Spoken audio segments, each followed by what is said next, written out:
सकाळचे 6:50 झाली आहेत. आता प्रसारित करणार आहोत परिसर. या अंतर्गत ऐकणार आहोत निसर्ग जागृती याविषयी. याचं लेखन केले डॉक्टर सुधीर कुंभार यांनी. ऐकूया परिसर.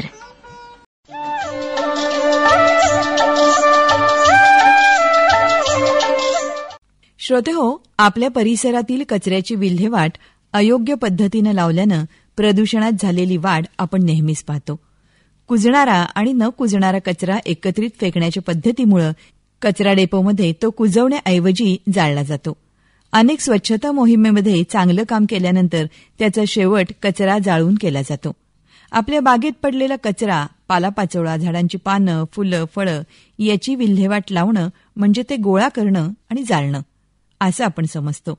पण पानगळ झालेल्या झाडांच्या खालची पानं त्या झाडालाच खत म्हणून आळी करून घातल्यास त्या झाडांची चांगली वाढ झालेली दिसेल. निसर्गप्रेमींकडे एक गांडूळ खत प्रकल्प असला पाहिजे. गांडुळाचं खाद्य आहे असा ओला कचरा, पालापाचोळा, शेणखत, कुजणारे पदार्थ हे सगळं त्यात टाकल्यास 3 महिन्यात एक चक्र पूर्ण करता येऊ शकेल.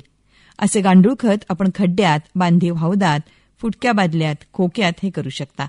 त्यात सोडण्यात येणारी गांडुळं ही परिसरातील स्थानिक पातळीवरची असावीत. श्रोतेहो, नेडअप कंपोस्ट खताची एक नवीन पद्धत आलेली आहे. विटांच्या बांधकामामध्ये मध्ये मोकळ्या जागा ठेवून जाळीदार हौद बांधून घेतात. त्यात पालापाचोळा, पानं याचा थर देतात. मग त्यावर माती आणि शेण काल्याचा थर देतात.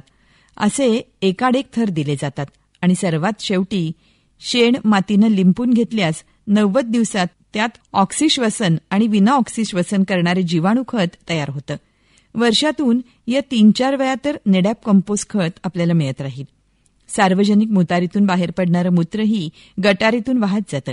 ठराविक आकाराच्या खड्ड्यात माती भरून त्यात हे मूत्र सोडल्यास त्याचं हिराखत आपल्याला मिळू शकेल. कचऱ्याची विल्हेवाट लावत असताना त्या कचऱ्याच्या आर्थिक उत्पादन आणि बागेसाठी खत आपण मिळवलं पाहिजे. शाळा, हॉटेल आवारातील खरकट, त्याचबरोबर काढलेले तण, कागद, भुसा, वनस्पतींचे अवशेष याचं विघटन करण्याचं तंत्रही आत्मसात केलं गेलं पाहिजे. स्वच्छता, आरोग्य आणि पर्यावरण या एकमेकांवर अवलंबून असणाऱ्या गोष्टी आहेत. ग्रामस्वच्छता अभियानातून महाराष्ट्रानं हे पाहिलेलं आहे. गांडूळ खत करण्याची संपूर्ण प्रक्रिया ही गंधहीन आहे. घातक रसायनविरहित खत बाग किंवा शेतीसाठी खूप उपयुक्त आहे. गांडूळ खत ही शेणखताची पुढची पातळी आहे आणि ती शेणखताची उत्क्रांत अवस्था मानली जाते. गांडूळ खतामध्ये पारंपरिक कंपोस्टपेक्षा जास्त संख्येनं सक्रिय सूक्ष्मजीव असू शकतात. त्यात वाढीसाठी एन्झाईम्स, सेंद्रिय पदार्थ याचं प्रमाण जास्त असतं. शेण, वाळलेलं गवत, पिकाचे अवशेष एका जागी एकत्र करून शेणखतामध्ये रूपांतर करणं यापेक्षा गांडूळ खतात रूपांतर केल्यास जमिनीची सुपीकता वाढते. जमिनीची पाणी धरण्याची क्षमताही वाढते. मोठ्या पालापाचोळ्यांचे तुकडे बारीक करणं हे खूप आवश्यक असतं. त्यामुळं ते लवकर कुजतील. कंपोस्टमध्ये योग्य ओलावा असणंही आवश्यक आहे, जेणेकरून सूक्ष्मजीव सक्रिय राहतील.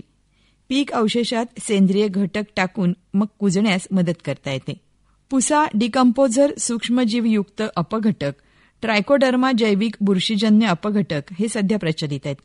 कंपोस्टचं तापमान 20 ते 40 अंश सेल्सिअस दरम्यान असणं आवश्यक आहे. कुजण्याची प्रक्रिया त्यामुळे जलद होईल.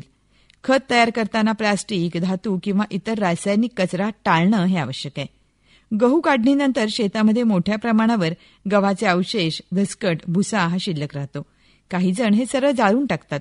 भारत सरकारनं काही राज्यांमध्ये गव्हाचा भुसा जाळण्यासाठी बंदी केलेली आहे. त्याऐवजी या कचऱ्यातून आपण सोनं निर्माण करू शकतो.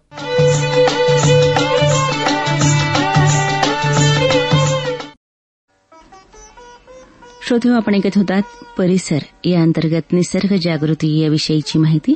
याचं लेखन होतं डॉक्टर सुधीर कुंभार यांचं. परिसर हे सदर आपण ऐकलं आकाशवाणीच्या सातारा केंद्रावरून.